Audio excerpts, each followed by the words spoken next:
Hi hello everyone. यहाँ पे हम करेंगे सीआरपीसी के आगे के जो हमें टॉपिक्स करने थे। अभी तक हमने काफ़ी सारी चीज़ें कवर कर ली थी सेक्शन 184 तक।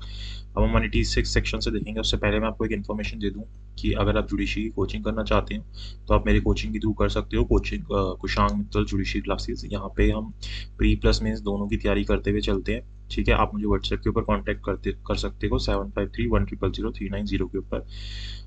ये जो क्लासेज है हमारी ऑनलाइन चलती हैं और इसके अंदर हम मेजर प्लस माइनर सब्जेक्ट दोनों को कवर करते हैं। और जितना जजमेंट राइटिंग, आंसर राइटिंग, जितनी भी चीज़ें होती हैं उनको कवर करते हुए चलते हैं और आपकी तैयारी कराते हैं। ठीक है, तो अब हम आते हैं वापस सीआरपीसी के ऊपर। यहाँ तक हमने कर लिया था, अब हम देखो आगे करते हैं। यहाँ पे क्या बोल रहा है कि सेक्शन 186, अभी सेक्शन 186 के ऊपर आ गए हम। ये क्या बोलता है, ये पावर देता है हाई कोर्ट को।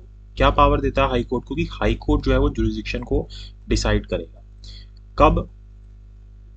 जब दो या दो से ज्यादा कोर्ट ने किसी ऑफेंस की कॉग्निजेंस ली हो। तो सेक्शन 186 क्या बोलता है कि CrPC gives power to high court to decide in whose jurisdiction the case would fall, कि किसकी जुरिडिक्शन के अंदर केस फॉल करेगा।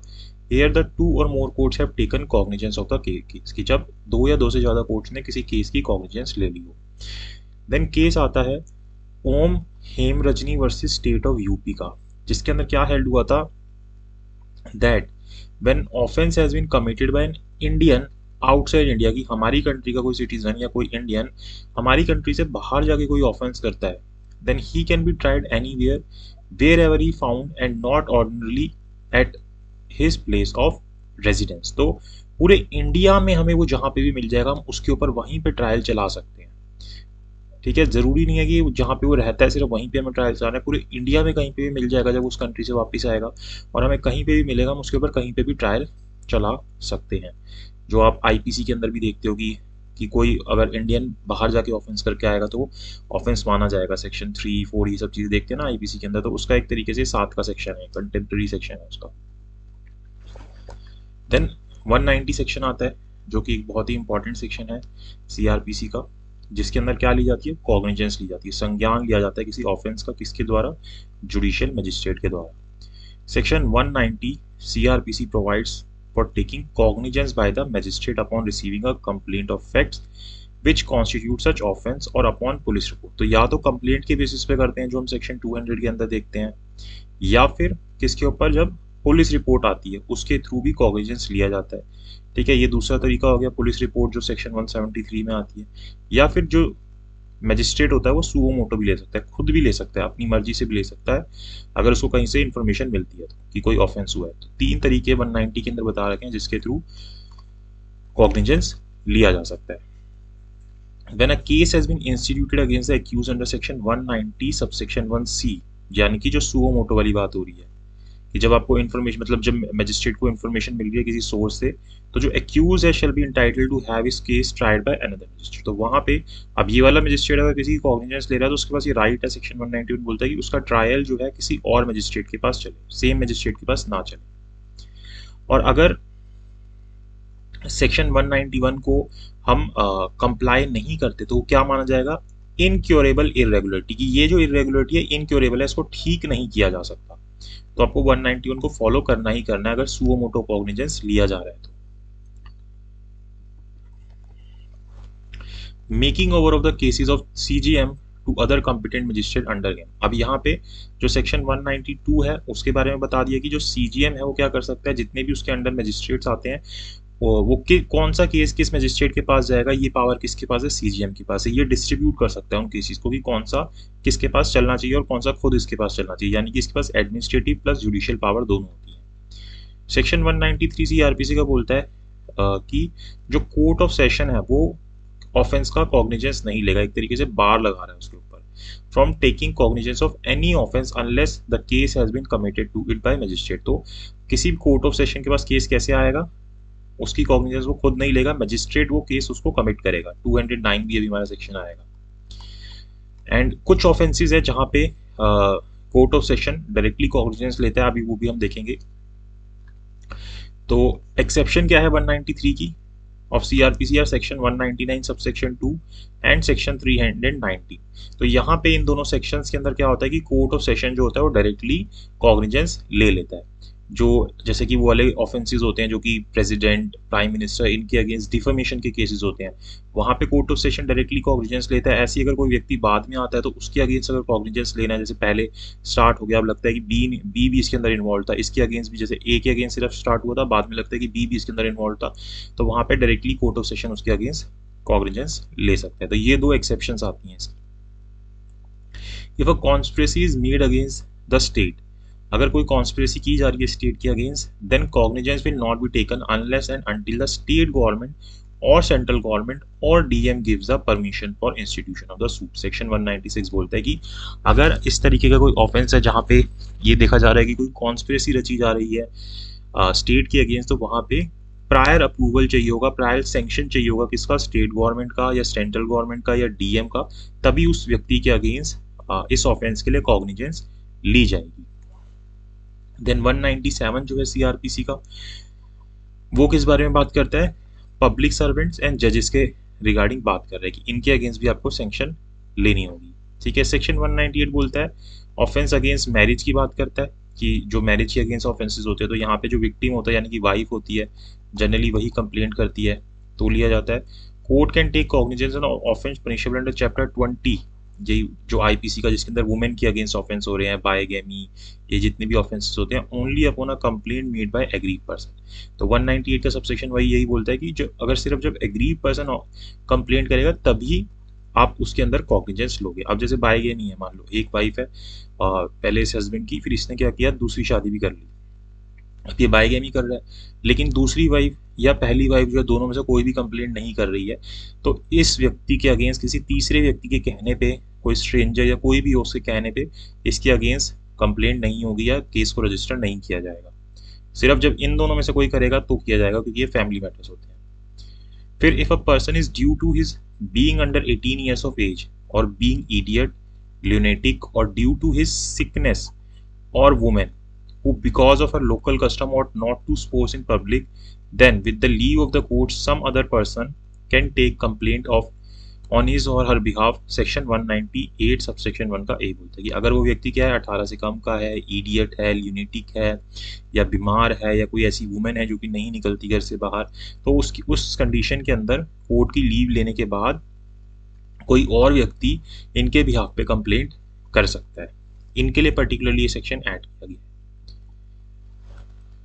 और फिर ये बताता है कि अगर मान लो जो हस्बैंड है वुमेन का, वो क्या कर रहा है, आर्म फोर्सेस के अंदर सर्व कर रहा है, और and the commanding officer issues a certificate precluding him from obtaining leave of absence to enable him to make a complaint, और उसको जो भी उसकी आर्मी का, मतलब जहाँ का भी वो ऑफिसर है, उसका जो कमांडिंग ऑफिसर है, वो उसको लीव दे देता है, एक सर्टिफिकेट इशू कर देता है, जिसके थ्रू उसको लीव ऑफ एब्सेंस मिलता है, जिसके अंदर कि उसके बिहाफ पे जो मतलब जो हस्बैंड है उसके बिहाफ पे कंप्लेंट की जा सकती है। Then any other person as authorised by husband may make complaint on this behalf. तो हस्बैंड के बिहाफ पे कोई और पर्सन जिसको भी ऑथराइज करता है, जब कमांडिंग ऑफिसर उसको ये सर्टिफिकेट दे देता है, तो वो व्यक्ति इस हस्बैंड के बिहाफ पे क्या कर सकता है, कंप्लेंट कर सकता है।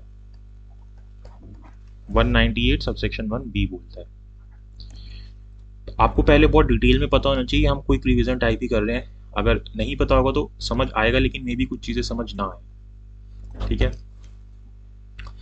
Where the offence has been committed against a women which is punishable under section 494 या 495 of IPC, then complaint may be made by her father, mother, brother, sister, daughter, और फादर और mother's brother sister without permission of the court. In particular sections के लिए बोल दिया कि अगर इन दो सेक्शन के अंदर आईपीसी के ऑफेंस हो रहा है, तो ऐसी कंडीशन के अंदर जो उस वुमेन के जिसके अगेंस्ट ऑफेंस हुआ है, उसके फादर, ये जितने भी रिलेशंस बताए गए हैं, ये भी क्या कर सकते हैं, कंप्लेंट कर सकते हैं बिना कोर्ट की परमिशन लिए। ऐसी सिचुएशन के अंदर कोर्ट की परमिशन लेने की जरूरत नहीं है।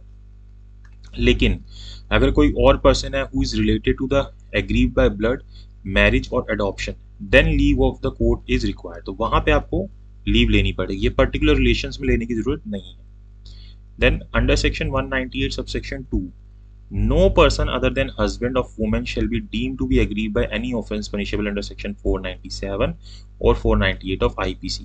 अभी जैसे ये तो अनकॉन्स्टिट्यूशनली डिक्लेयर कर दिया है, लेकिन ये बोल रहा है कि ये जो 198(2) है सबसेक्शन, ये बोलता है कि जैसे अब अडल्ट्री हो रही है तो यहाँ पे ये ऑफेंस किसके अगेंस्ट माना जाएगा या किसको एग्री माना जाएगा, सिर्फ हस्बैंड को ही माना जाएगा वुमेन की। Then no court shall take cognizance of an offence under section 376 of IPC where such offence consists of sexual intercourse by a man with his own wife। ठीक है, तो अगर अपनी खुद की वाइफ के साथ ऐसा होता तो यहाँ पे कोई भी जो कोर्ट है इसकी कॉग्निजेंस नहीं लेगा। Wife being under the 15 years of age if more than 1 year has elapsed from the date of commission of the offense की अगर जो वाइफ थी वो क्या थी 15 साल से छोटी थी और इस ऑफेंस के होने के बाद 1 साल जो है इलैप्स हो चुका है, तो फिर यहाँ पे कोई भी कॉग्निजेंस नहीं लेगा, उसको विद इन 1 year कंप्लेंट करनी होगी। सेक्शन 199 क्या बोलता है, प्रोसिक्यूशन ऑफ डिफेमेशन की बात करता है। तो defamation is of some high dignity, जैसे कि हमारे प्रेसिडेंट हो गए, प्राइम मिनिस्टर हो गए, कोई एमपी हो गए, इस तरीके की बात कर रहा है जो कि पब्लिक ड्यूटी को डिस्चार्ज करते हैं। तो यहाँ पे क्या बोलता है कि जो केस है वो किसके द्वारा ट्राई होगा, कोर्ट ऑफ सेशन के द्वारा डायरेक्टली ट्राइड होगा। तो जो कंप्लेंट है अंडर सेक्शन 199 ये कौन करेगा, पब्लिक प्रोसिक्यूटर करेगा with in 6 months and with sanction of the appropriate government. 6 महीने के अंदर अंदर करेगा जब भी कॉज ऑफ एक्शन है, और पहले क्या चाहिए, एप्रोप्रिएट गवर्नमेंट का सैंक्शन चाहिए यानी अप्रूवल चाहिए। तो फिर यहाँ पे जो पब्लिक प्रोसिक्यूटर है वो कंप्लेंट करता है डायरेक्टली कोर्ट ऑफ सेशन के अंदर, और कोर्ट ऑफ सेशन ही इसका कॉग्निजेंस लेता है। Under section 199 for the first 6 months of GM and Court of Session both have concurred jurisdiction to take cognizance of the offence। ठीक है, ये पहली बात बोल रहा है, but after the expiry of 6 months judicial magistrate has exclusive jurisdiction to take the cognizance of the offence. Then a complaint is an allegation made in writing और orally. अब ये कंप्लेंट बता रहा है कि कंप्लेंट क्या होती है, हम सेक्शन 200 और 2D के अंदर इसकी डेफिनेशन दी गई है। तो ये क्या होती है, एलिगेशन होती है जो कि हम राइटिंग के अंदर करते हैं या फिर ऑरली भी कर सकते हैं। और किसके सामने करते हैं, मैजिस्ट्रेट के सामने करते हैं, पुलिस के सामने नहीं होता। ये कोई भी व्यक्ति कर सकता है, ठीक है, पुलिस ऑफिसर के अलावा, other than police officer that offence is committed by known और अननोन, कि वो जो ऑफेंस है वो चाहे नॉन व्यक्ति के अगेंस्ट हो या अननोन व्यक्ति के अगेंस्ट हो, मतलब किसने किया है हमें नहीं पता। अननोन यानी कि जैसे अज्ञात लोगों के अगेंस्ट कर सकते हो और ज्ञात के अगेंस्ट भी कर सकते हो, और आपका पर्पस क्या होता है कि उस व्यक्ति के अगेंस्ट एक्शन लिया जाए, तो हम उसको कंप्लेंट बोलते हैं। Upon a complaint to magistrate he will examine the complaint. अब जब कंप्लेंट होगी सेक्शन 200 के अंदर ही, तो मजिस्ट्रेट क्या करता है, जो व्यक्ति होता है जो कंप्लेंट करना आता है उसको मजिस्ट्रेट एग्जामिन करता है, उससे क्वेश्चंस पूछता है, अपने आप को सेटिस्फाई करता है कि ये सही कंप्लेंट है या नहीं है। To examine is to find out either to dismiss the complaint और इशू द प्रोसेस। वो क्यों करता है कि कंप्लेंट को डिसमिस करना है या प्रोसेस को इशू करना है। प्रोसेस इशू होता है सेक्शन 204 के अंदर, जिसके अंदर हम सम्मन या वारंट इशू करते हैं। Under examination of section 200 only those witnesses will be examine as are present. तो यहाँ पे जब वो व्यक्ति आएगा और अपने साथ जो भी विटनेसेस लेके आएगा उनको भी सिर्फ और सिर्फ उन्हीं को एग्जामिन किया जाएगा और किसी को नहीं किया जाएगा इस वक्त, और उस व्यक्ति को खुद को एग्जामिन किया जाएगा। ठीक है, इस पॉइंट के ऊपर मैजिस्ट्रेट किसी को भी सम्मन या वारंट इशू नहीं करते, वो बाद में प्रोसेस इशू होता है उसके बाद चीजें होती है। देन जो मैजिस्ट्रेट है वो क्या कर सकते हैं, कंप्लेंट को डिसमिस कर सकते हैं बिना कंप्लेनेंट को एग्जामिन किए, and witnesses otherwise it will be incurable irregularity. तो यहाँ पे क्या बोल रहे हैं कि अगर इस तरीके से कर सकते हैं वो, मतलब जो मैजिस्ट्रेट है वो किसी कंप्लेंट को डिसमिस कर सकते हैं। अगर वो ये डिसमिस कर देते हैं तो ये कैसी इरेगुलरिटी मानी जाएगी, इनक्योरेबल। तो वो ठीक होने लायक नहीं है कि आपने बिना ही कंप्लेंट को एग्जामिन किए या बिना विटनेस को एग्जामिन किए इस तरीके से कर दिया, तो वो गलत चीज है, ऐसा वो नहीं करेंगे। Then where the complaint has been filed by public servant, की जहाँ पे जो कंप्लेंट है किसके द्वारा की गई है, पब्लिक सर्वेंट के द्वारा की गई है, और court in its official duty, या फिर कोर्ट के द्वारा की गई है अपनी ऑफिशियल ड्यूटी के अंदर, then the magistrate need not to examine the complainant and the witness. तो वहां पे जो कंप्लेनेंट है और जो विटनेस है उसको एग्जामिन करने की जरूरत नहीं है, इसका प्रोविजियो बोलता है। The examination under section 200 shall be signed by the complainant, की जो भी एग्जामिनेशन होगी उसको कंप्लेनेंट साइन करेगा, जब वो मैजिस्ट्रेट को बताएगा उसके बाद जब लिख लिया जाएगा उसको तो साइन करेगा वो। देन विटनेस जो है वो अपनी चीजें साइन करेगा, and the magistrate as non signing will be incurable irregularity, and जो देन मजिस्ट्रेट भी उस कंप्लेंट के ऊपर जो हुई होगी साइन करेंगे। अगर ये साइन नहीं होती तो ये एक इनक्योरेबल इरेगुलरिटी मानी जाएगी। देन जो सरपंच होता है इसको भी हम पब्लिक सर्वेंट के तौर पर कंसीडर करते हैं सेक्शन 200 के अंदर ही, कि अगर ये कंप्लेंट कर रहा है तो वहां पे आपको ये प्रोविजो वाली बात जो है वो एप्लीकेबल हो जाएगी। Under section 201, a procedure is prescribed for the case where the magistrate is not competent to take cognizance. अब यहाँ पे 201 के अंदर बोल रहा है एक प्रोसीजर दिया गया है कि अगर आप ऐसे मजिस्ट्रेट के पास चले जाते हो जो कॉम्पिटेंट नहीं है, यानी कि जिसके पास जुरिस्डिक्शन नहीं है उस कंप्लेंट को लेने के लिए, तो यहाँ पे मजिस्ट्रेट क्या करेगा, उसको बोल देगा, डायरेक्शन दे देगा कि आप प्रॉपर कोर्ट में चले जाओ। जैसे मान लो वो रिटर्न में लेके आता है तो उसको एंडोर्स कर देगा कि आप प्रॉपर कोर्ट में चले जाओ, ओरल बोल रहा है तो वैसे ही बोल देगा कि आप प्रॉपर कोर्ट में चले जाओ, मेरे पास जुरिस्डिक्शन नहीं है। Any magistrate on receive of complaint of the offence shall where accuse reside outside the jurisdiction of that magistrate और may postpone the issue of process. तो यहाँ पे क्या है कि कोई भी जो मजिस्ट्रेट है जब उसको कंप्लेंट मिलेगी किसी ऑफेंस की, वो क्या करेगा कि अगर वो जो एक्यूज है उसकी जुरिस्डिक्शन से बाहर रहता है जो मजिस्ट्रेट है, या फिर वो क्या कर सकता है, उस प्रोसेस को क्या कर सकता है, पोस्टपोन कर सकता है सेक्शन 202 के अंदर। और जब पोस्टपोन करता है ना, जब उस प्रोसेस को, तो वहां पे वो इंक्वायरी करवा सकता है और पुलिस को डायरेक्शन दे सकता है कि आप इसको इन्वेस्टिगेट करो कि सच में ये चीज़ है या नहीं है। तो ये पर्पस होता है पोस्टपोन करने का। The purpose of section 202 is to check whether or not there is sufficient ground for proceeding, की चेक किया जाता है इस तरीके से कि भाई सफिशिएंट ग्राउंड है या नहीं है, अभी रुक जाओ, अभी हम इसको पोस्टपोन करते हैं, यानी कि 204 पे डायरेक्टली नहीं जा रहे हैं हम, सम्मन या वारंट इशू नहीं कर रहे हैं, अभी हम पहले चेक करेंगे कि ये सही में है या नहीं है।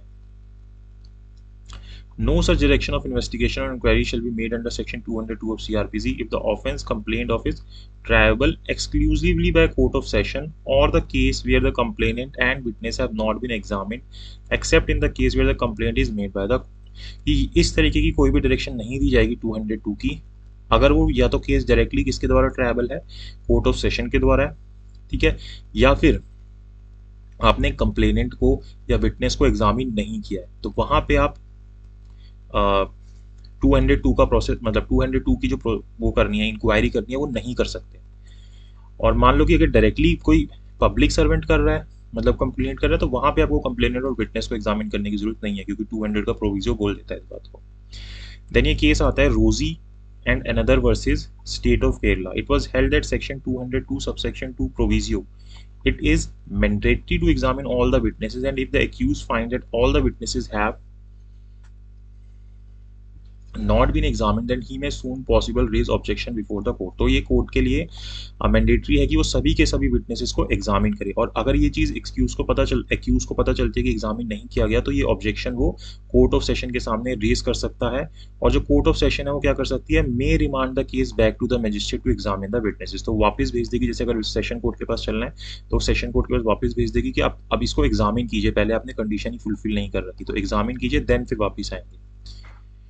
Investigation under section 202 is post cognizance investigation. इस बात को याद रखना है, प्री के अंदर पूछा जाता है कि जो 202 की इन्वेस्टिगेशन होती है वो क्या होती है, पोस्ट कॉग्निजेंस, संज्ञान लेने के बाद की इन्वेस्टिगेशन होती है, ठीक है, 202 की जो होती है।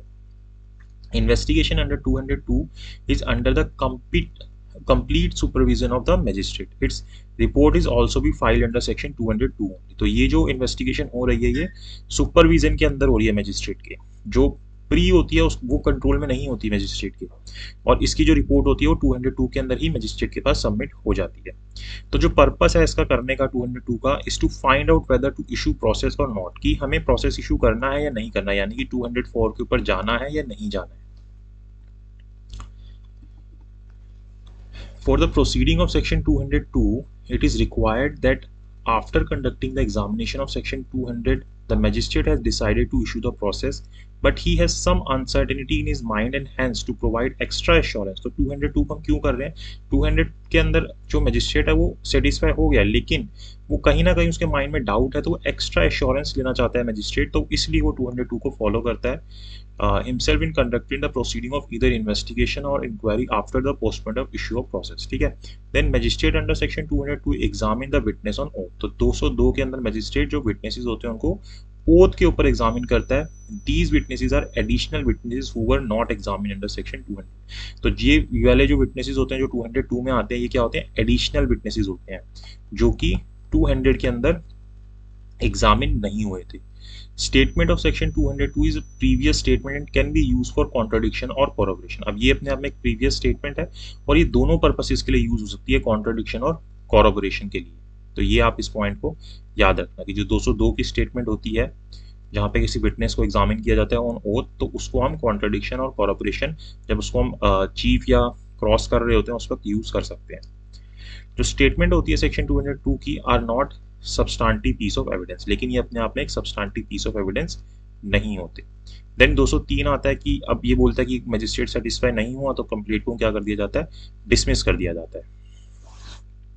A complaint may be dismissed under section 203 if after considering the statement on oath of the complainant and the witnesses and the result of inquiry under 202 जो मजिस्ट्रेट है वो क्या ओपिनियन रखता है कि सफिशिएंट ग्राउंड नहीं है प्रोसीडिंग करने के लिए, इसलिए वो क्या करता है, कंप्लेंट को डिसमिस कर देता है 203 के अंदर। और अगर उसको लगता है कि हाँ है तो फिर 204 के ऊपर जाता है।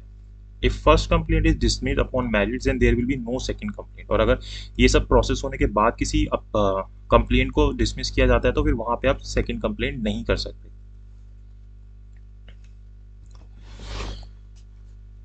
In Poonam Chand Jain versus Farzu, it was held that if there are new facts which the complainant have proved that could not have known earlier, even with due diligence, then second complaint will be allowed। तो जैसे कि आप कोई नए witnesses या नई facts लेके आ सकते हो, कोई नई चीज़ लेके आते हो जो कि पहले नहीं आई थी और आप उसको ढूंढ भी नहीं पाए थे ड्यू डिलीजेंस के बाद, आपने अपनी पूरी केयर की थी फिर भी आपको वो चीज़ें नहीं पता चली, तो फिर आपकी सेकंड कंप्लेंट जो है वो अलाउड हो जाएगी।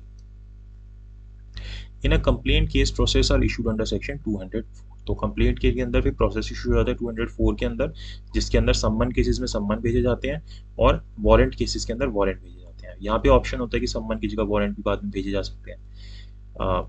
फिर वारंट में भी ये चीज़ दी गई है तो उसको हम देख लेंगे।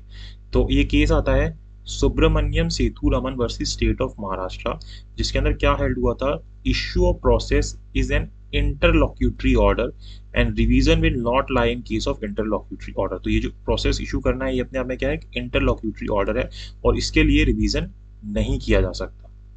Filing of list of witness by the complainant before issuance of summon और warrant the accuse under section 204 is mandatory. तो यहाँ पे जब 204 इशू होता है इससे पहले जो ये है कंप्लेनेंट है उसके लिए क्या मैंडेटरी है कि उसे लिस्ट ऑफ विटनेसेस फाइल करना जरूरी है बिफोर इशुएंस ऑफ समवन और वारंट टू द एक्यूज। जो 204 में ये इशू हो रहा है प्रोसेस, उससे पहले उसको अपनी लिस्ट फाइल करनी है कि मेरे विटनेसेस कौन कौन होंगे। देन सेक्शन 205 के ऊपर आते हैं, ये क्या करता है, एम्पावर कर देता है प्रिजाइडिंग ऑफिसर को कि वो किसी व्यक्ति की जो एक्यूज है उसकी जो प्रेजेंस है उसको डिस्पेंस कर सकता है, उसकी पर्सनल अटेंडेंस को डिस्पेंस कर सकता है कि वो अपने जो एडवोकेट है उसके थ्रू प्रेजेंट हो जाए of the accuse at the time of recording the statement of witnesses. की जब विटनेसेस की स्टेटमेंट ली जा रही है उस वक्त वो प्रेजेंट ना हो, उसका जो एडवोकेट है अगर वो प्रेजेंट है तो दैट इज इनफ।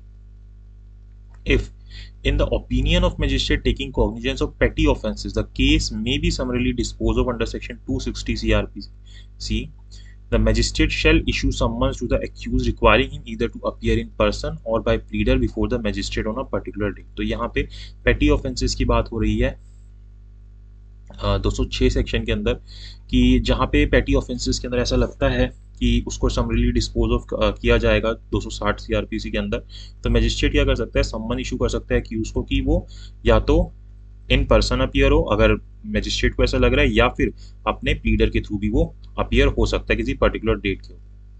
और if he desire to plead guilty, की ये जो व्यक्ति है ये प्लीड गिल्टी करना चाहता है तो वो अपनी इस बात को ट्रांसमिट कर सकता है मजिस्ट्रेट तक जो भी स्पेसिफाइड डेट है उस दिन, बाय पोस्ट या फिर set the plea in writing and the amount of the specified. की बाय पोस्ट भी कर सकता है, ये चीज़ बता सकता है कि मैं प्लीड गिल्टी करना चाहता हूँ, या जो भी अपनी प्ली है उसके अंदर राइटिंग के अंदर देगा इसको, और जो भी अमाउंट है जो उसके अंदर लगना है जैसे उसके ऊपर उसको वो भी वहाँ पे कर देगा साथ के साथ।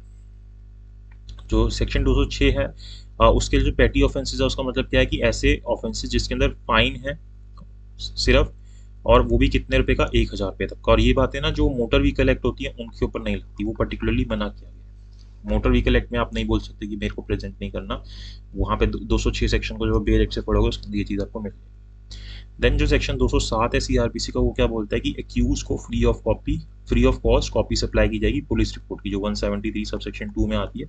मैजिस्ट्रेट इसको सप्लाई कराएगा जितने भी डॉक्यूमेंट्स है, तो फ्री ऑफ कॉस्ट एक्यूज को कॉपी दिलाई जाएगी इसकी।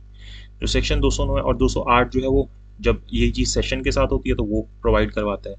देन 209 बोलता है कि जो मजिस्ट्रेट होता है वो क्या कर सकता है, केस को सेशन कोर्ट को कमिट कर सकता है। तो when case is instituted on police report otherwise than in police report, and it appears to the magistrate that the offense is travel exclusively by the court of session। अब उसको लगता है ये जो ऑफेंस है मेरे द्वारा नहीं, किसके द्वारा, कोर्ट ऑफ सेशन के द्वारा चलना चाहिए, तो वो क्या करेगा, वो केस को कमिट कर देगा कोर्ट ऑफ सेशन को after compliance with provisions of section 207 और 208। तो 208 या दोनों में सेम ही चीज़ है, ये सेशन के लिए या उसके लिए, तो उनको कंप्लाई करके फिर वो कमिट कर देगा।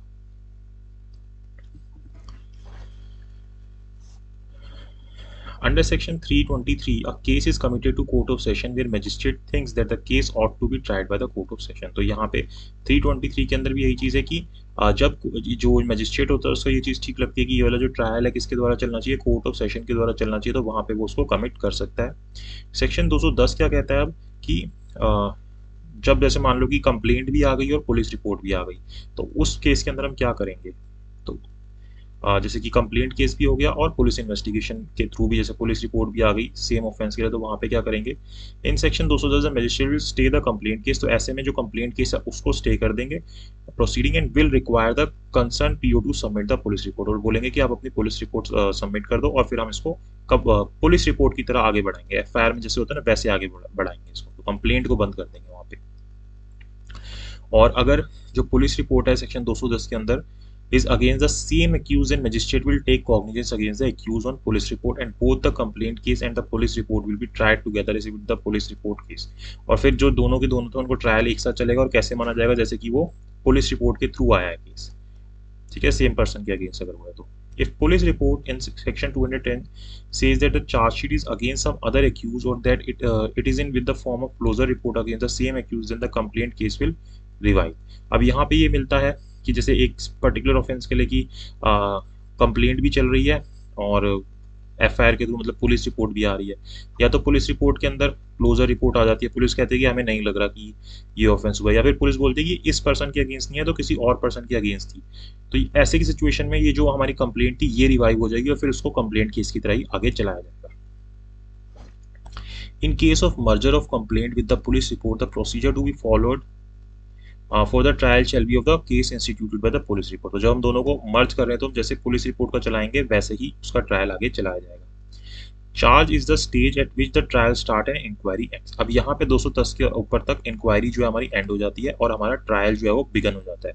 तो 211 के अंदर जो है अब हम क्या करते हैं, चार्जेस फ्रेम करते हैं उस व्यक्ति के अगेंस्ट। तो 211 के अंदर मतलब फ्रेम नहीं करते, हमें बता रखा है कि 211 में क्या क्या कंटेंट होगा चार्जेस के, क्या क्या चीजें आप लिखोगे दो चार्जेस के अंदर, और यहीं पे हमें उसके प्रीवियस कन्विक्शन के बारे में भी बताना होता है, ताकि अगर जैसे किसी ने कोई ऑफेंस 2 बार कर दिया या कुछ इफेक्ट होता है इस तरीके से, तो उसको उस तरीके से वो ज़्यादा सजा दी जा सके। और जो 236 सेक्शन है सीआरपीसी का वो क्या कहता है, until the accused is convicted in the present case previous conviction will not be allowed to be proved in present case in order to stop the biased nature of the judge। ये mention तो कर दिया जाता है लेकिन जब तक कि इस प्रेजेंट केस के अंदर उसको कन्विक्ट नहीं मान लिया जाता, तो जो उसकी प्रीवियस कन्विक्शन है उसको प्रूव नहीं किया जाएगा यहाँ पे, ठीक है, ताकि जो जज है वो बायस ना हो जाएगी, अच्छा इससे पहले भी है और प्रूव भी हो रखा है तो ये तो होगा ही होगा, तो इसलिए वो प्रूव नहीं किया जाता। Section 212 says that charge will contain such particular as to, तो चार्जेस के अंदर क्या लिखा जाएगा कि आपने किस दिन किस टाइम पे किस जगह पे कौन से चार्जेस मतलब कौन सा ऑफेंस किया। अब उसकी कोई डेफिनेशन है तो डेफिनेशन लिखी जाएगी उस ऑफेंस की, अगर डेफिनेशन नहीं है तो पूरा सेक्शन लिखा जाएगा कि जो भी चीज़ें हैं उसके अंदर। तो सेक्शन 213 क्या कहता है, the manner of the offence is also be stated in the charge in some cases, कि किस तरीके से उसने वो ऑफेंस किया किसी किसी सिचुएशन में वो भी आपको लिखना पड़ता है। देन 214 बोलता है कि says that if any word used in charge it will have same meaning which is given in the IPC। कोई अगर वर्ड यूज किया है चार्ज के अंदर तो उसका वही मीनिंग होगा जो कि IPC के अंदर दिया गया है। Section 215 talk about effect of error की, अगर आप चार्ज फ्रेम करते हुए कोई एरर कर देते हो तो उसके क्या इफेक्ट होंगे।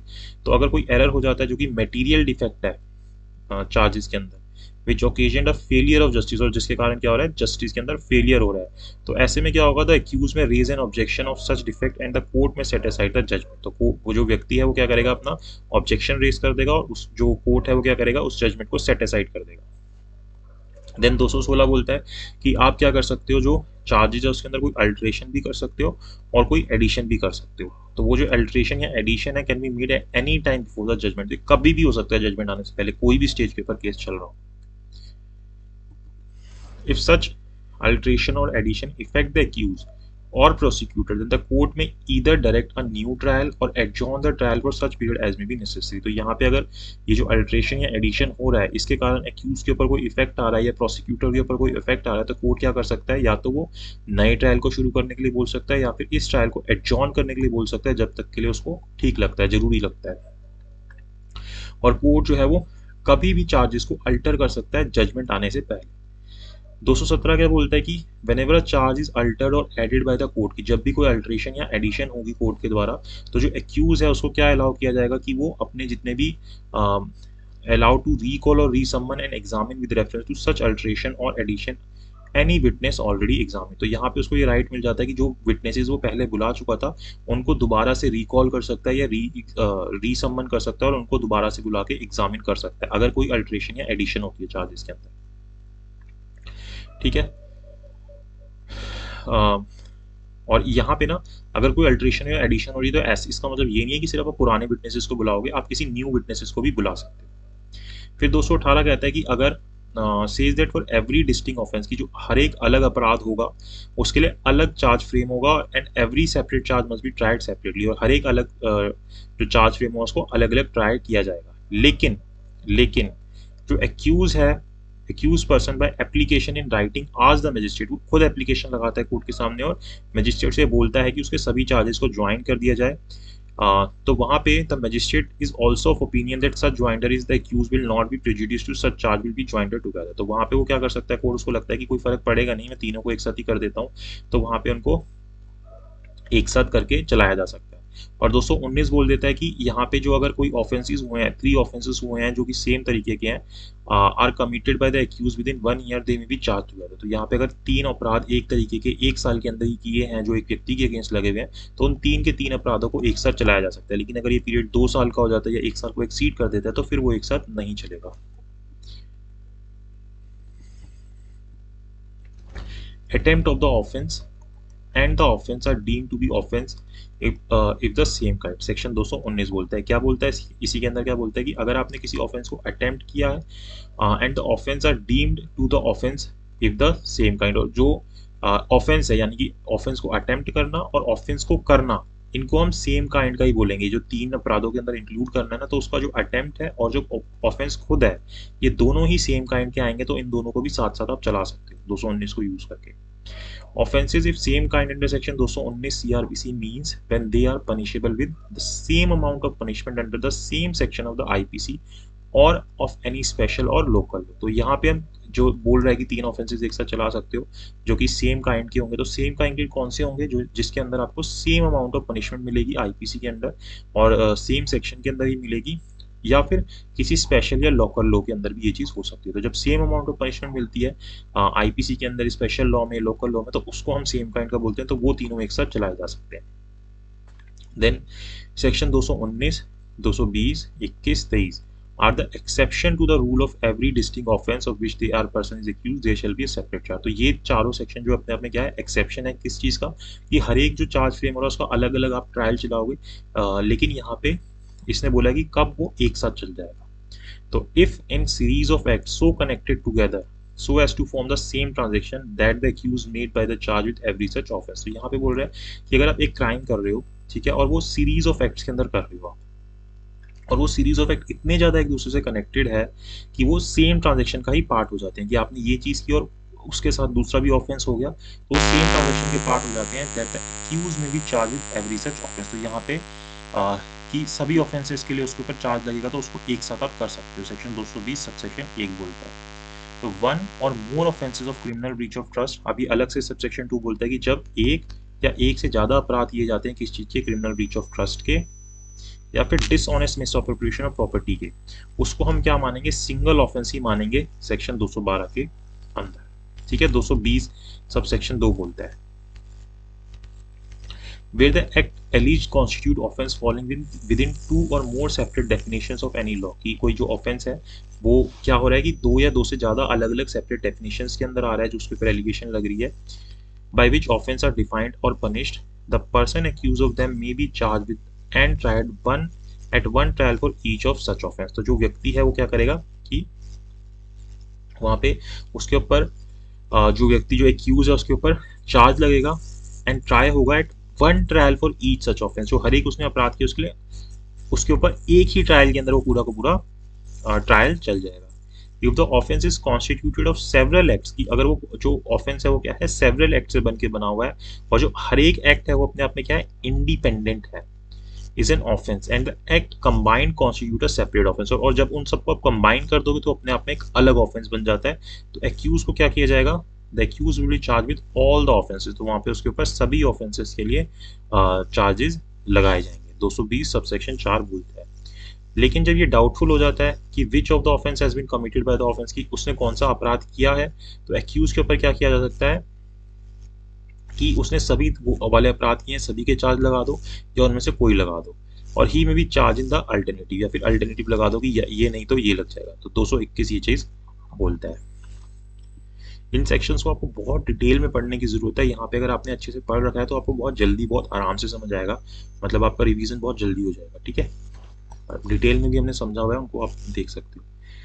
If the accused is charged with one offense and it appears in evidence that he committed a different offense, कि मैंने चार्ज लगाया इस ऑफेंस के लिए, लेकिन जब एविडेंस हुए तो लग रहा है कि इसने ये वाला ऑफेंस किया है, for which he might have been charged with, he may be convicted of the offense which he shown have to have committed although he was not charged with it। तो उसके ऊपर ये वाला जो ऑफेंस था, जो लगना चाहिए था उसके ऊपर जो चार्ज, उसके अंदर भी उसको सजा मिल सकती है, जबकि चार्ज तो यही लगा था उसके ऊपर, लेकिन एविडेंस के बाद पता चला कि इसने ये वाला तो नहीं, ये वाला ऑफेंस किया है, तो यहाँ पे अब उसके ऊपर चाहे ये वाला चार्ज नहीं लगा था, लेकिन उसको इसकी सजा मिल सकती है। 221 सबसेक्शन 2 बोलता है, whenever you frame a charge of majority offense and a minor offense is proved, then in that case you don't have to frame a new charge separately, कि आपने कोई बड़े ऑफेंस को के ऊपर चार्ज लगाया और बाद में प्रूव होता है कि इसने तो कोई छोटा सा ऑफेंस किया था, तो इसके लिए अलग से चार्ज फ्रेम करने की जरूरत नहीं है, उसी के अंदर उसको उतनी सजा मिल जाएगी। मर्डर का लगाया, उसने बाद में पता चला कि नॉर्मल सा उसने उसको मारा था, ये मर्डर तो हुआ ही नहीं था, तो यहाँ पे फिर अलग से इसके लिए चार्जेस फ्रेम करने की जरूरत नहीं है, ठीक है। Then joinder of charges provided under section 224 of CRPC, जो ज्वाइंडर ऑफ चार्जेस के बारे में कहा दे रखा है 224 के अंदर दे रखा है, और ये प्री में छोटा सा क्वेश्चन आ जाता है कि ज्वाइंडर ऑफ चार्जेस कौन से सेक्शन के अंदर आता है। तो person accused of the same offence committed in the course of the same transaction में भी चार्ज टुगेदर, तो जो व्यक्ति जैसे कई लोगों ने मिलकर अपराध किया, ठीक है, सेम ऑफेंस किया, ठीक है, सेम ट्रांजेक्शन के अंदर, तो उन सब के ऊपर एक ही ट्रायल के अंदर ट्रायल चलाया जा सकता है, उनको चार्ज एक साथ किया जा सकता है और फिर उनके ऊपर एक ही ट्रायल चल जाएगा।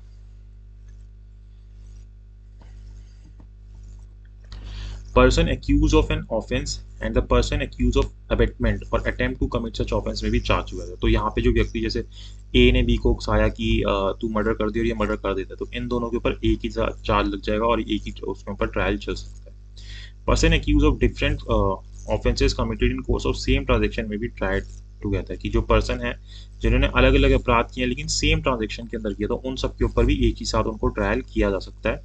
Person accused of an offence which includes theft, extortion, cheating, criminal misappropriation and retaining of such property में भी चार्ज किया जाता है। तो जो लोग इन सब चीज़ों के अंदर इंक्लूड है, जो थेफ्ट कर रहे हैं, एक्सटॉर्शन कर रहे हैं, चीटिंग कर रहे हैं, क्रिमिनल मिसअप्रोप्रिएशन कर रहे हैं, या उस प्रॉपर्टी को रख रहे हैं इन सब चीज़ों के बाद, तो इन जिन लोगों ने ये ऑफेंस किया और जो भी उन प्रॉपर्टी को रख रहा है, दोनों के लिए ही हम क्या कर सकते हैं, उनको एक साथ ही चार्ज लगा सकते हैं और एक ही ट्रायल चला सकते हैं। Withdrawal of remaining charges on conviction on one of several charges is provided in section 224। तो withdrawal की बात भी हमें section 224 के अंदर ही बोली गई है। Complaint with the consent of the court or the court on its own withdraws the charges against the accused, तो यहाँ पे उनको withdraw किया जा सकता है। Such withdrawal will have the effect of acquittal on such charges, तो अगर इस तरीके से withdraw हो जाते हैं charges, तो यहाँ पे acquittal मान लिया जाएगा उस व्यक्ति का कि उसको acquit कर दिया गया। CRPC provide for trial before court of session from section 225 to 237। तो सेशन कोर्ट के सामने कैसे ट्रायल चलेगा, ये 225 से लेके 237 सेक्शन के अंदर दे रखा है। अब 225 क्या बोलता है कि जब कोर्ट ऑफ सेशन के सामने कोई केस आएगा तो कौन प्रेजेंट करेगा, पब्लिक प्रोसिक्यूटर प्रेजेंट करेगा। देन 226 बोलता है कि the prosecution shall open the case by describing the charges, तो सबसे पहले वो कोर्ट के सामने चार्जेस को डिस्क्राइब करेगा जो पीपी होगा, जो कि एक्यूज के अगेंस्ट लगे हुए हैं, and stating by what evidence he propose to prove the guilt of the accused, और साथ साथ एविडेंस भी बताएगा अपने कि वो किन एविडेंसेस के थ्रू जो एक्यूज है उसके गिल्ट को प्रूव करना, मतलब करेगा, गिल्ट को प्रूव करेगा। देन 227 बोलता है कि if upon considering the record, अब रिकॉर्ड को कंसीडर करने के बाद जो केस के हैं और जो भी डॉक्यूमेंट सबमिट किए गए हैं, जज जो है क्या कंसीडर करता है that there is not sufficient ground, कि भाई आप जो बोल रहे हो, जो भी लिस्ट वगैरह दी है एविडेंस की, वो सफिशिएंट नहीं बन रहे, ग्राउंड सफिशिएंट नहीं बना रहे कि इस व्यक्ति के अगेंस्ट प्रोसीड किया जाए। तो वहां पे कोर्ट इसी पॉइंट के ऊपर उसको डिस्चार्ज कर सकता है और रीजन बता देगा कि क्यों डिस्चार्ज किया 227 सेक्शन के अंदर। देन 228 बोलता है कि अगर कोर्ट इस ओपिनियन का है कि जो एक्यूज है उसने कोई ऑफेंस कमिट किया है but case is not exclusively trial by court of session, लेकिन वो मेरे द्वारा नहीं चलना चाहिए, सेशन कोर्ट के द्वारा नहीं चलना चाहिए, then the court may frame the charge and transfer the case to chief judicial magistrate और जुडिशियल मजिस्ट्रेट फर्स्ट क्लास। तो वहां पे कोर्ट क्या कर सकता है कि कोर्ट चार्जेस फ्रेम कर सकता है और उसके बाद क्या करेगा, सीजीएम या जुडिशियल मजिस्ट्रेट फर्स्ट क्लास के पास उस केस को भेज देगा। If the case was exclusively trial by court of accused, then the court will ask if the accused pleads guilty। अब यहाँ पे होगा कि उससे ये पूछा जाएगा कि अब कोर्ट कहता है कि अच्छा मेरे द्वारा ट्रायबल है और मुझे लग रहा है सफिशिएंट ग्राउंड है कि इस व्यक्ति ने ऑफेंस किया है, तो उससे पूछेगा कि क्या आप प्लीड गिल्टी करते हो, कि क्या आप अपने अपराध को मानते हो। अगर वो प्लीड गिल्टी कर देता है तो जज जो है उसको रिकॉर्ड कर लेगा और उसको कन्विक्ट कर सकता है। जरूरी नहीं है कि प्लीड गिल्टी के बाद भी कन्वर्ट करेगा, जरूरी नहीं होता कोर्ट के लिए, कोर्ट को ठीक लगेगा तभी उसको कन्विक्ट करेगा। देन अगर वो रिफ्यूज कर देता है कि नहीं मैंने ये अपराध नहीं किया, तो फिर अब जज जो है आगे प्रोसीड करेगा और एक डेट को फिक्स करेगा किस चीज के लिए, विटनेसेस को एग्जामिन करने के लिए। सबसे पहले पीई होंगे यानी कि प्रोसिक्यूशन एविडेंस होंगे, ठीक है। अब सेक्शन 231 के अंदर क्या होता है, सीआरपीसी के जज क्या करता है, प्रोसीड करता है और सभी एविडेंसेस को लेता है जो भी प्रोसिक्यूशन अपनी तरफ से प्रोड्यूस करता है। देन 232 के अंदर क्या होता है, जो सेशन जज होता है during session trial may order acquittal of the accused person even before pronouncement of judgment. अब ये लेने के बाद यहीं पे लग जाता है कोर्ट को कि नहीं ये नहीं बनता, तो यहीं पे उसको एक्विट कर सकता है एक्यूज पर्सन को।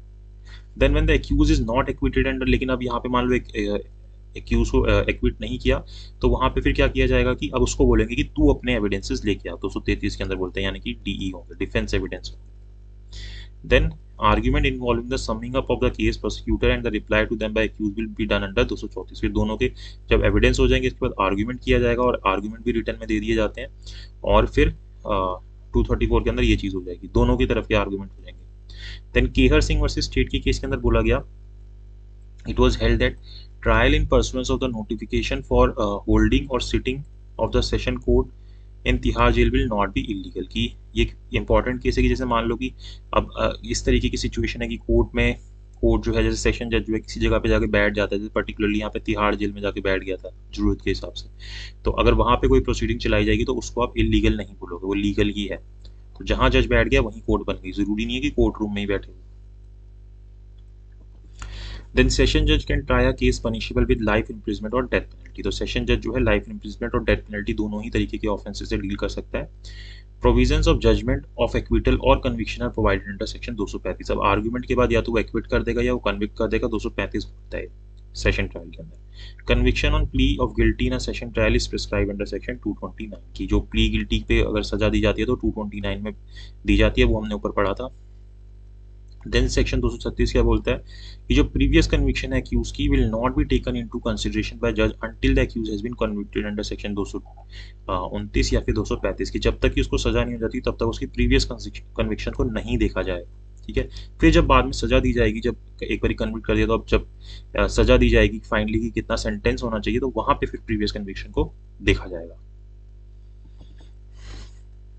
सेक्शन 237 क्या बोलता है that when in case of instituted under section 199 sub section 2 जो कि पर्टिकुलरली डिफेमेशन केस करता है, जो बड़े बड़े लोग होते हैं उनके अगेंस्ट, तो उसके लिए पर्टिकुलर प्रोसीजर बता देता है। क्या बोलता है कि the procedure of trial adopted in such case of trial is a trial of warrant case instituted on otherwise than on a police report. तो यहाँ पे जब इस तरीके का 199(2) वाला पर्टिकुलर कोई केस आएगा तो वहाँ पे वारंट केस का जो ट्रायल है उसको फॉलो किया जाएगा, और कौन से वाला, जो कि otherwise than on police report है, यानी कि जो कंप्लेंट केस वाला प्रोसीजर फॉलो होता है वारंट केस के अंदर उसको फॉलो किया जाएगा, क्योंकि दो होते हैं, एक पुलिस रिपोर्ट वाला है कंप्लेंट वाला, तो कंप्लेंट वाला फॉलो किया जाएगा। द रोल ऑफ जज in trial is to be impartial, play a proactive role while exercising his powers. तो यहाँ पे उसका रोल जो है ट्रायल के अंदर इम्पार्शियल रहेगा और प्रोएक्टिव रोल करेगा जब भी वो अपनी पावर्स को एग्जामिन कर मतलब यूज कर रहा होगा कि विटनेसेस को एग्जामिन करते हुए जो भी चीजें उन सबको किया जाएगा। According to section 237 subsection 8, when the order of payment of compensation to an accused person is made, the compensation shall not be paid to him before the period allowed for presentation of appeal has elapsed, or if an appeal is presented before the appeal has been decided। कि अगर उसके ऊपर कोई compensation लगाया जाता है तो वो compensation अमाउंट वो तब तक पे नहीं करेगा, या तो वो अपील में चला जाए और वो अपील डिसाइड हो जाए, या फिर जो अपील का टाइम है उसके अंदर अंदर वो अपील में ना जाए और अपील का टाइम बीत जाए, उसके बाद फिर उसको ये अमाउंट देना पड़ेगा। और अगर कोई डेथ सेंटेंस पास होता है ट्रायल को, मतलब जो कोर्ट ऑफ सेशन है उसके द्वारा, देन वो कंफर्मेशन के लिए भेजा जाएगा हाई कोर्ट को, जो चैप्टर 28 के अंदर आता है, 366 to 371 के अंदर देखते हैं। When a death sentence passed by court of session is submitted to high court for confirmation, the convicted person is committed to jail custody under a warrant। तो वहाँ पे उसको जेल कस्टडी के अंदर भेज दिया जाता है। When a case is submitted to High Court for confirmation, it has a power to direct further inquiry to be made or additional evidence to be taken। अब यहाँ पे 367 सेक्शन बोल देता है कि जब इस तरीके से डेथ के लिए उसको भेज दिया गया है, मतलब कि कंफर्मेशन के लिए भेजा गया, तो जो हाई कोर्ट है वो फर्दर इंक्वायरी कर सकता है या एडिशनल एविडेंस उसको लगते हैं कोई लेने चाहिए तो वो भी ले सकता है। Additional evidence directed to be taken by High Court under section 367 can be taken either by High Court की High Court खुद ही ले सकता है, या फिर बोल सकता है कोर्ट ऑफ सेशन को कि आप इन एविडेंसेस को ले लीजिए। Power of High Court to confirm or annul the conviction is provided under section 368 of CRPC की इसको कंफर्म करना है या इस कन्विक्शन को खत्म करना है, ये पावर हाई कोर्ट की किसके अंदर दे रखी है, सेक्शन 368 के अंदर दे रखी है। Power of high court under section 368 are that it can either confirm the sentence or pass any other sentence warranted by law or annul the conviction। कि या तो वो कंफर्म कर देगा कि डेथ पेनल्टी दे दो, या फिर वो कहेगा कि नहीं इसको 10 साल 14 साल की सजा दे दो, या फिर वो कहेगा कि इसकी सजा को खत्म कर दो, आपने गलत इसको सजा दे दी है, या फिर वो क्या कर सकता है नए ट्रायल के लिए बोल सकता है ऑन द सेम चार्जेस और अमेंड द चार्जेस, और इट में एक्विट द एक्यूज। तो एक्विट कर सकता है, कुछ भी कर सकता है जो भी उसको लगता है। No order of confirmation by High Court shall be made until period allowed for preferring an appeal, that is 30 days has expired। तो यहाँ पे कोई भी confirmation नहीं आएगी हाई कोर्ट की जब तक कि जो अपील का पीरियड है 30 दिन का वो बीत नहीं जाता। Also if an appeal has been filed then until it's dispose of. अगर कोई अपील फाइल कर दी है तो जब तक कि वो डिस्पोज ऑफ नहीं हो जाती तो तब तक हाई कोर्ट कंफर्म नहीं करता। Section 369 says that when the High Court consists of 2 or more judges, then the confirmation can be made passed और sign by at least 2 of them. कि अगर हाई कोर्ट के अंदर 2 से ज़्यादा जजेस हैं या 2 जजेस हैं तो वहाँ पे एटलीस्ट वो जो कंफर्मेशन है वो 2 या 2 से ज़्यादा जजेस के द्वारा साइन होनी चाहिए, मतलब कम से कम 2 जजेस करेंगे, उससे ज़्यादा भी कर सकते हैं। और अगर उनके कोई ओपिनियन के अंदर डिफरेंस हो जाता है उसको साइन करते हुए तो जजेस एंड द जजेस जो है वो इक्वली डिवाइड हो जाते हैं अपने मैटर में कि 2 इस तरफ हो गए 2 इस तरफ हो गए। The matter shall be heard by another जज। तो फिर यहाँ पे कोई तीसरा जज आके उस मैटर को सुनता है and the opinion of that shall be decide the decision of the case. उसका जो डिसीजन होता है तो वो फाइनल होता है। जैसे 4 जजेस थे, 2 ने बोला कि होना चाहिए, 2 ने बोला नहीं होना चाहिए, तो 5वें जज को बुलाया जाएगा, वो सुनेगा एंड देन उसका जो डिसीजन होगा वो अगर इनके फेवर में चल जाता है वो फाइनल हो जाएगा, इनके में चल जाता है वो फाइनल हो जाएगा। Trial of warrant case bye magistrate is covered under chapter 19। अब चैप्टर 19 के अंदर सेक्शन 238 से 250 आते हैं जिसके अंदर क्या दिया गया है, वारंट केस का जो ट्रायल है वो दिया गया, पर्टिकुलरली जो मजिस्ट्रेट के पास चलता है। ठीक है। Then section 238 puts mandate upon magistrate to satisfy himself that he has complied with the provisions of section 207। अब सबसे पहले जो मजिस्ट्रेट है वो अपने आप को ये देखता है कि क्या मैंने 207 को कंप्लाई कर रखा है, मतलब कि जो फ्री कॉपी सप्लाई करनी थी free of cost police report की एक्यूज को, की क्या वो हो रखी है। Then trial of warrant case is divided in 2 parts. की ये जो हमारे चैप्टर है ना इसके अंदर 2 पार्ट्स के अंदर इसको डिवाइड कर रखा है जो वारंट केस का ट्रायल होता है। पहला जो पुलिस रिपोर्ट के बेसिस पे होता है और दूसरा जो कि कंप्लेंट के बेसिस पे होता है, यानी कि अदर देन पुलिस रिपोर्ट। अब जो सेक्शन 239 है वो क्या बोलता है कि मजिस्ट्रेट क्या कर सकता है, may discharge the accused if the charge against the accused appear to be groundless. कि उसको लगता है कि यार ये क्या बना के ले आए आप, ये ग्राउंडलेस है, तो वहाँ पे उसको डिस्चार्ज कर सकता है। देन एग्जामिन करने के बाद जो पुलिस रिपोर्ट है जो भी डॉक्यूमेंट्स है उनके बाद कि मजिस्ट्रेट को ये ठीक लगता है कि ये सही ग्राउंड है प्रिज्यूम करने के लिए कि जो एक्यूज है उसने ऑफेंस कमिट किया हुआ है, तो वो क्या करता है चार्जेस को फ्रेम कर देता है। तो चार्जेस फ्रेम होते हैं यहाँ पे, जैसे सेशन में होते हैं ऐसे ही वारंट में यहाँ पे होते हैं। और चार्जेस के अंदर क्या लिखा जाएगा वो हमने 211 से 226 में देखा था। Section 241 talks about the case where the accused plead guilty before the magistrate. अब यहाँ पे जब वो ले लेगा, चार्जेस फ्रेम कर देगा, देन उससे पूछा जाएगा कि क्या आप प्लीड गिल्टी करते हो, आप मानते हो अपने अपराध को। अगर वो मानता है तो ठीक है, वहाँ पे जज जो है सजा दे सकता है। अगर नहीं मानता तो फिर आगे बढ़ा जाएगा। If the accused doesn't plead guilty then magistrate will fix date for examination of witness. किसके विटनेसेस होंगे? पीई होंगे, यानी कि प्रोसिक्यूशन के होंगे। कन्विक्शन और acquittal of warrant case by magistrate is provided under section 248 की। अब कन्विक्शन होगा या एक्विटल होगा जो वारंट केस है उसके अंदर, वो 248 के अंदर दे रखा है। देन सेक्शन 249 बोलता है द अक्यूज में be discharge in the absence of the complainant की। जो अक्यूज है उसको अगर कंप्लेनेंट नहीं होता तो उसकी एब्सेंस के अंदर डिस्चार्ज किया जा सकता है। देन 250 जो सेक्शन है वो क्या बोलता है कि if the case is instituted upon the complaint or upon information given to police officer or magistrate and magistrate is of opinion that there will be no reasonable ground for making the accusation against the accused, then he will either discharge him or acquit him। तो यहाँ पे अगर complaint case के लिए particularly बोल रहा है कि अगर उसके बाद अगर मैजिस्ट्रेट को लगता है कि ये सही ग्राउंड नहीं बनते जो उसके अगेंस्ट एलिगेशन लगी है, तो वहाँ पे या तो उसको डिस्चार्ज कर दिया जा सकता है या फिर एक्विट किया जा सकता है। Where the accusation against the accused is found to be without reasonable cause under section 250, जहाँ पे लगता है कि जो ये एलिगेशंस लगी हैं, जो एक्यूजेशंस लगी हैं एक्यूज के अगेंस्ट, ये बिना रीजनेबल कॉज के हैं सेक्शन 250 के अंदर, तो मजिस्ट्रेट क्या कर सकता है? विल ऑर्डर द कंप्लेनेंट और informant to compensate the accused. तो वहाँ पे बोलेगा कि आपने गलत चीज़ कर दी, तो यहाँ पे उसको कंपनसेट किया, 50,000 रुपये तक का जुर्माना यहाँ पे उससे भरवा सकता है।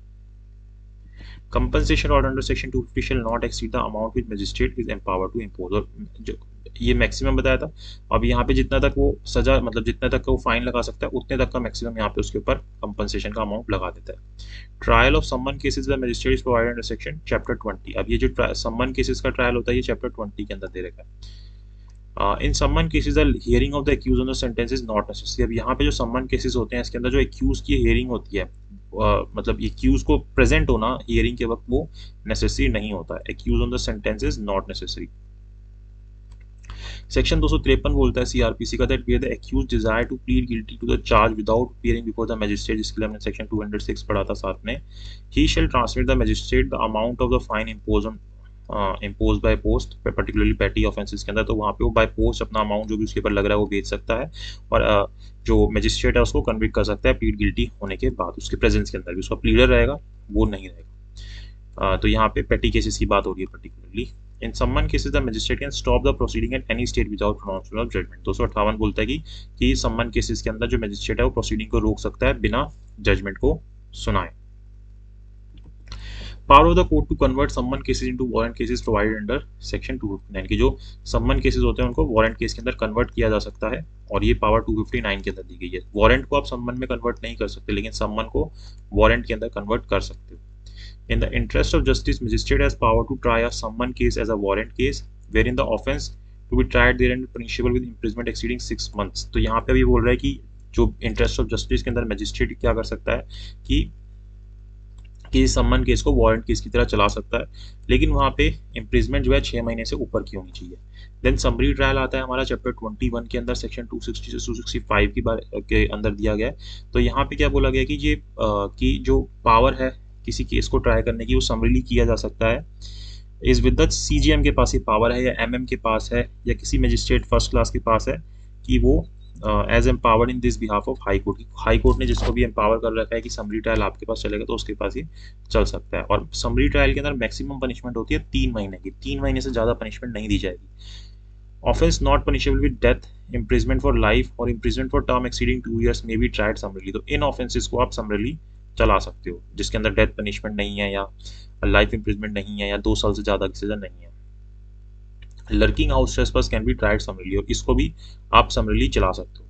थेफ्ट जहाँ पे वैल्यू उसकी कितनी हो जाती है 3000 से, where the value of the property stolen exceed 3000 can be tried summarily, उसको आप चला सकते हो। मतलब कि जिसकी वैल्यू 3000 से कम रहती है जहाँ पे चोरी की वैल्यू, तो उसको आप समरीली चला सकते हो। इससे ऊपर एक्सीड कर जाएगी तो नहीं चला सकते आप। देन चैप्टर 21A पर्टिकुलरली आपसे प्री के अंदर पूछता है कि कौन से चैप्टर के अंदर प्ली बार्गेनिंग की बात की गई है, तो चैप्टर 21A के अंदर प्ली बार्गेनिंग की बात की गई है।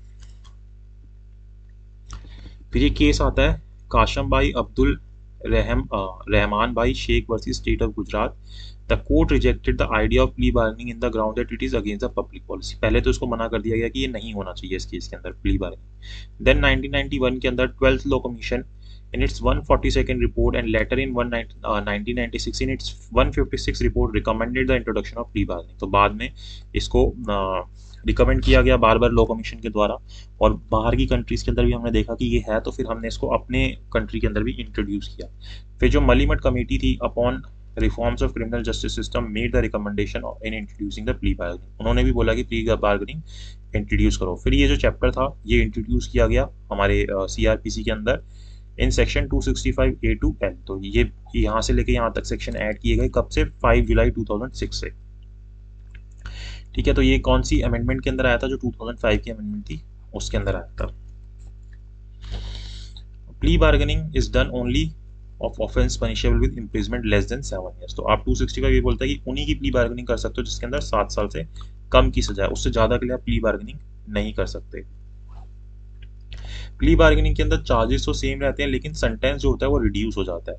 ठीक है, सेंटेंस की बार्गेनिंग कर लो कि हाँ ठीक है, आप जो है इसको थोड़ा सा कम कर लो, मान रहे हैं ना, तो आप थोड़ा सा कम कर लो। Plea bargaining can be done in case instituted upon police report or complaint case. दोनों के अंदर ही कर सकते हो, चाहे पुलिस रिपोर्ट पे हो चाहे कंप्लेंट केस के अंदर हो। केस आता है state of MP versus Madan Lal का। इसके अंदर क्या हेल्ड हुआ था कि there shall be no mediation in rape cases. Rape cases के अंदर आप कोई मेडिएशन नहीं कर सकते, तो वहां पे भी प्ली बार्गेनिंग नहीं चलेगी।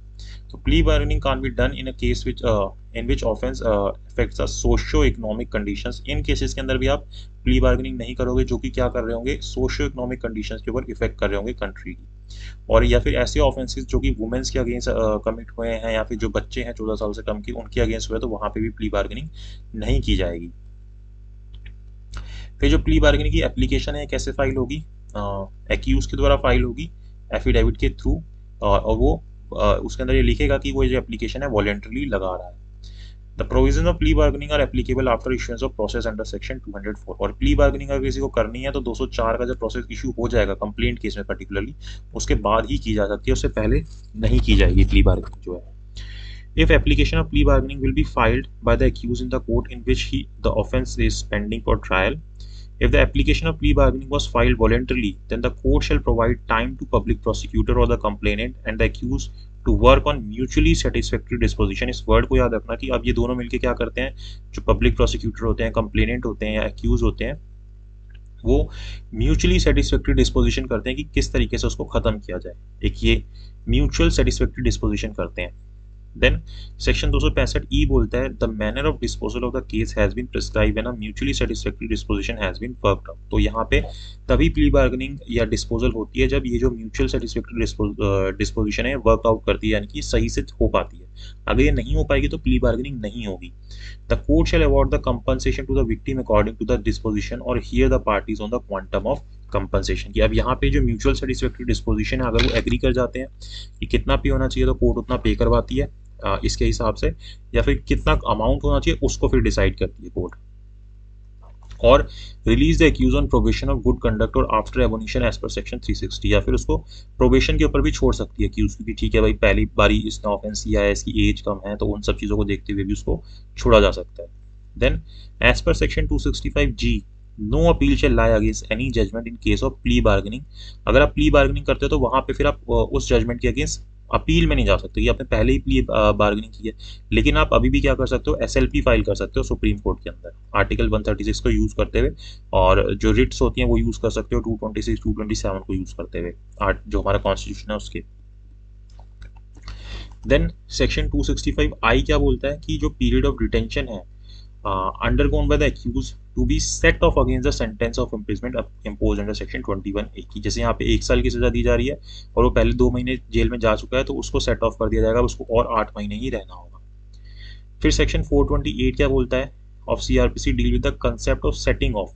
ये जो है सेटिंग ऑफ के कंसेप्ट के बारे में बात करता है कि उस पीरियड को डिडक्ट कर दिया जाएगा जो भी उसने मतलब बिताया है एक्यूज ने against the sentence of imprisonment imposed in the same manner as they apply to other provisions of CRPC की। जैसे वो पहले बिता के आ गया ना अपना टाइम कोर्ट के अंदर जब ट्रायल चल रहा था, तो उसको जब फाइनल इम्प्रिजमेंट होगी उसको एडजस्ट कैसे सेट ऑफ कैसे किया जाएगा कि उतना टाइम उसका कम हो जाए, तो उसके बारे में बात करता है 428। सेक्शन 265J क्या बोलता है that chapter 21A shall have the overriding effect over anything की। इसका इफेक्ट क्या होगा, ओवरराइडिंग होगा, ये पूरे के पूरे एक्ट के ऊपर प्रिवेल कर जाएगा, ओवरराइडिंग इफेक्ट होगा। Anything inconsistent containing any other provisions of CRPC। Section 265K बोलता है provided the statement of the accused shall not be use for any purpose except for the purpose of section of chapter 21A की। अगर कोई statement इस तरीके से दी जाती है एक्यूज के द्वारा चैप्टर 21A के अंदर, तो उसको सिर्फ इसी चैप्टर के लिए यूज किया जाएगा और किसी पर्पस के लिए यूज नहीं किया जाएगा अगर उनके बीच में प्ली बार्गेनिंग नहीं हो पाती, तो म्यूचुअली सेटिस्फैक्टरी डिस्पोजिशन अगर नहीं हो पाती तो। देन आते हैं अटेंडेंस के प्रोविजंस ऑफ पर्सन कन्फाइंड और detain in prison are cover under chapter 22 की। जो व्यक्ति जैसे जेल में बंद है, कन्फाइंड है, डिटेन है, तो उसके कैसे प्रेजेंट किया जाएगा। 266 टू 271 उसके बारे में बात करता है। Power to require the attendance of an accused in judicial magistrate first class and judicial magistrate second class whose order to produce the accused is countersigned by the chief judicial magistrate। तो इस तरीके से उसको countersign करके भेजा जाएगा उसकी attendance के लिए। The accused can produce by the order of the court at any inquiry, trial or other proceeding under CRPC। तो उसको किसी भी proceeding के अंदर produce करवाया जा सकता है। The power to exclude certain person from being produced before the court is with the state government। State government बोल सकती है कि ठीक है इस पर्टिकुलर पर्सन को आप मत बुलाना कोर्ट के अंदर क्योंकि कोई जैसे पब्लिक पीस वगैरह खराब हो सकता है, तो वहां पे स्टेट गवर्नमेंट ऑर्डर कर सकती है कि इसको मत बुलाना। The power of officer in charge of prison to abstain from carrying out the court's order for production of accused is given under section 269 की कब जो प्रिजन अथॉरिटी का ऑफिसर है, ऑफिसर इन चार्ज है, वो कब कोर्ट का जब ये ऑर्डर आएगा कि उसको प्रोड्यूस किया जाए उसको कब वो मना कर सकता है कि abstain कर सकता है कि उसको फॉलो नहीं करेगा। Then where the place where the accused is required to be produced for giving evidence is not more than 25 kilometre from the prison की अगर वो जगह 25 किलोमीटर के अंदर अंदर है जहाँ पे उसको एविडेंस के लिए बुलाया जा रहा है, the officer in charge of prison shall not abstain the accused where the accused is committed under the trial or under remand pending trial or pending a preliminary investigation। तो वहाँ पे जो है जो ये होगा जो प्रिजन का इंचार्ज होगा वो मना नहीं करेगा कि किसी भी मतलब स्टेट के ऊपर उसकी कोई भी चीज़ चल रही हो, किसी भी प्रोविजन के ऊपर चल रही हो, किसी भी स्टेज के ऊपर चल रही है, तो वहाँ पे मना नहीं करेगा उसको वहाँ पे ले जाने से। Power to issue commission for examination of witness in the prison is provided under section 271 की। अब यस जैसे कमीशन होता है वो भी इशू किया जा सकता है कि वो पर्टिकुलर पर्सन जाके जेल के अंदर जाके उस व्यक्ति के विटनेस ले आएगा। ठीक है, देन चैप्टर 23 स्टार्ट होता है जिसके अंदर 272 टू 299 आता है। ये किस बारे में बात करता है, with evidence in inquiries and trials की। जो इंक्वायरी और ट्रायल के अंदर एविडेंसेस होते हैं उसके बारे में बात करता है। ये बोलते हैं कि जो भी लैंग्वेज होगी कोर्ट की is to be determined by the state's high court. Language कौन डिटरमाइन करेगा कोर्ट की, स्टेट का हाई कोर्ट जो है वो डिटरमाइन करेगा। 273 बोलता है कि जो CRPC prescribe that all evidence taken in the course of the trial or other proceeding shall be taken in presence of the accused की। जितनी भी चीजें होंगी वो जितने भी एविडेंसेस लिए जाएंगे वो एक्यूज की प्रेजेंस में लिए जाएंगे या फिर उसके प्लीडर के प्रेजेंस के अंदर लिए जाएंगे। सम्मन केसेस के लिए बोल रहे हैं कि magistrate shall as a examination of each witness proceed make a memorandum of the substance of the language of the court की। वहाँ पे वो मेमोरेंडम बनाएगा जो भी लैंग्वेज ऑफ द कोर्ट है उसके सब्सटेंस की, तो वो ये चीज़ सम्मन केसेस के अंदर फॉलो करेगा।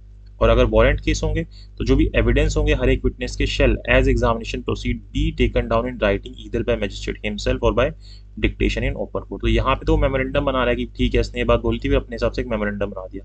लेकिन जो वारंट केसेस होंगे ना उसके अंदर जैसा उसने बोला है उसको उसी तरीके से रिकॉर्ड किया जाएगा, या तो मजिस्ट्रेट खुद करेगा या फिर जैसे अपना जो कोर्ट में उसका जो पर्सन बैठा होता है जो टाइप कर रहा होता है उसको डिक्टेट करके रिकॉर्ड करवाएगा। 275 बोलता है द एविडेंस टेकन डाउन इन सम्मन cases warrant case and before court of session be signed by magistrate and shall form part of the record की। जो भी ये एविडेंसेस लिए जाएंगे साइन होंगे इनके द्वारा और फिर उसको पार्ट ऑफ द रिकॉर्ड बना लिया जाएगा। Record in trial court trial before court of session is provided under section 276। किस तरीके से रिकॉर्ड किया जाएगा एविडेंसेस को सेशन कोर्ट के अंदर, वो 276 के अंदर दिया गया। एविडेंस इन वारंट केसेस, ये वारंट केस की बात कर रहा है। And before the court of session translation of record of evidence given by witness if not in language of the court has to be translated कि अगर वो court की लैंग्वेज के अंदर नहीं दिए गए तो फिर उसको कोर्ट की लैंग्वेज के अंदर कन्वर्ट किया जाएगा एविडेंसेस को। when the evidence of witness taken under section 275 or 276 is completed it shall be read over to him in presence of the accused की। जो भी विटनेस हुए हैं जो एविडेंस दिए है उसने 275 या 276 के अंदर, तो उसके सामने वो रीड किए जाएंगे उस व्यक्ति के सामने और एक्यूज भी वहाँ पे प्रेजेंस रहेगा। Whenever the evidence is given by the accused is not in the language understood by the accused की जो एविडेंस है वो ऐसी लैंग्वेज के अंदर दिए जा रहे हैं accused के द्वारा। Whenever the evidence is given by accused is not in the language understood by the accused और वो लैंग्वेज जो है एक्यूज को समझ नहीं आती, it shall be interpreted to him in open court in language understood by him. तो वहां पे फिर उसको इंटरप्रेटेड करके बताया जाएगा कि क्या एविडेंसेस दिए जा रहे हैं, ठीक है, ओपन कोर्ट के अंदर। 279 बोलता है section 280 of CRPC provide for recording remarks respecting demeanour of evidence of witness. अब ये 280 पर्टिकुलरली बोल रहा है, जैसे कोई विटनेस है, उसके हाव भाव कैसे हैं, वो कैसे खड़ा था, कैसे बोल रहा था, कितना कॉन्फिडेंट था, क्या था, तो ये चीजें भी रिकॉर्ड की जा सकती हैं, जो उसके डेमिनर थे वो भी रिकॉर्ड किए जा सकते हैं। देन जो स्टेट गवर्नमेंट है उसके पास ये पावर है कि वो जो सुबॉर्डिनेट कोर्ट्स हैं उनकी लैंग्वेज को डिटरमाइन कर सकते हैं कि क्या होगी। देन 281 बोलता है कि whenever the accused is examined by metropolitan magistrate, कि क्या प्रोसीजर फॉलो होगा जब किसी भी एक्यूज को मेट्रोपॉलिटन मजिस्ट्रेट के सामने एग्जामिन किया जाएगा। तो magistrate shell make a memorandum of the substance of such examination which shall be signed by the magistrate. तो उसका मेमोरेंडम बना लेगा, जो भी उसने बातें बोली है अपने हिसाब से बता देगा कि हाँ ये बातें बोली है, और फिर उसको साइन कर लेगा और वो पार्ट ऑफ रिकॉर्ड बन जाएगा। If the examination conducted by magistrate other than MM, की अगर कोई और मजिस्ट्रेट करता है या फिर कोर्ट ऑफ सेशन के अलावा, the whole of such examination shall be recorded in full by such magistrate और जज। तो वहां पे वो पूरी बातें लिखेगा जो उसने बोली है, मेमोरेंडम नहीं बनाएगा, छोटे में नहीं लिख देगा कि ये बोला है, पूरी बातें लिखेगा कि उसने क्या बोला है, ठीक है, अगर ये दोनों लोग नहीं कर रहे उसका एग्जामिनेशन। सेक्शन 282 बोलता है prescribe that interpreter is bound to interpret truthfully. ये इंटरप्रेटर की डेफिनेशन बता रहा है, जैसे कि उसको बोला जाएगा कि आप लैंग्वेज कन्वर्ट करके बताओ एक्यूज को कि क्या एविडेंस हो रहे हैं, तो उसकी ड्यूटी बोलिए कि वो ट्रूथफुली बताएगा, कोई भी चीजें खराब नहीं बताएगा।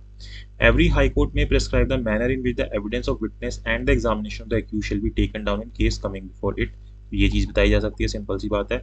284 बोलता है when in course of inquiry, trial or other proceeding it appears to a court that the examination of witness is necessary for the end of justice, की जो examination है witness की वो ज़रूरी है, and the attendance of such witness can't be procured without an amount of delay, और बिना delay के उसकी जो attendance है वो नहीं बुलाई जा सकती। expenses or other inconvenience which the court consider unreasonable, it may issue a commission for the examination of witness। तो वहाँ पे कमीशन इशू कर दिया जाएगा कि एक पर्सन भेजेगा कोर्ट अपना, और वो जाके उसके फटाफट से जाके विटनेस ले आएगा जहाँ पे कोर्ट को ऐसा लगेगा कि जरूरी है ऐसा करना।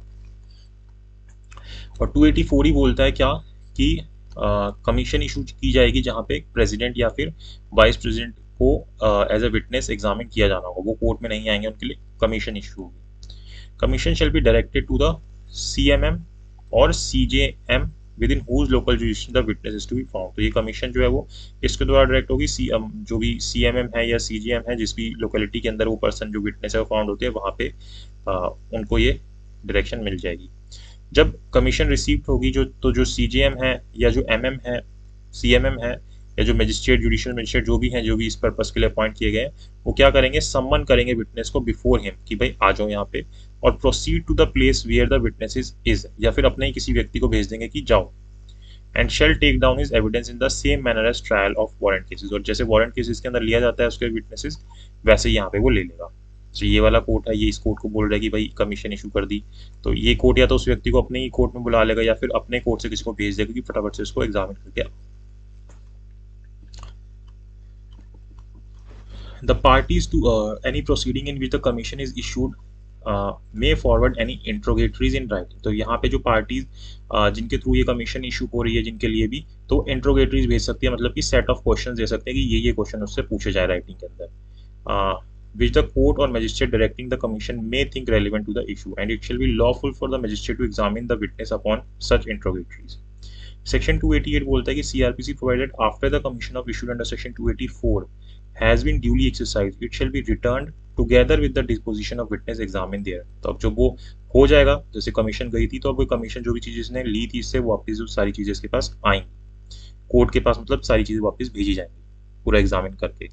फिर 289 बोलता है every case in which commission is issued under section 284, the inquiry, trial or other proceeding may be adjourned for specified time reasonably sufficient for execution and the return of the commission। तो उसको adjourn किया जा सकता है proceeding को तब तक के लिए जो भी रीजनेबल टाइम है कि जब कमीशन जाएगी, वो रिकॉर्ड करेगी और सब चीजें करके वापस आएगी। If several persons are convicted by JM first class for the offense of robbery, they can be charged and tried before डकैती on the same fact। तो ये चीज सिंपल सी है, ठीक है, बहुत सारे लोगों को कर दिया तो उनको सेम ही जगह पे चार्ज और ट्राई किया जा सकता है सेम फैक्ट्स के लिए।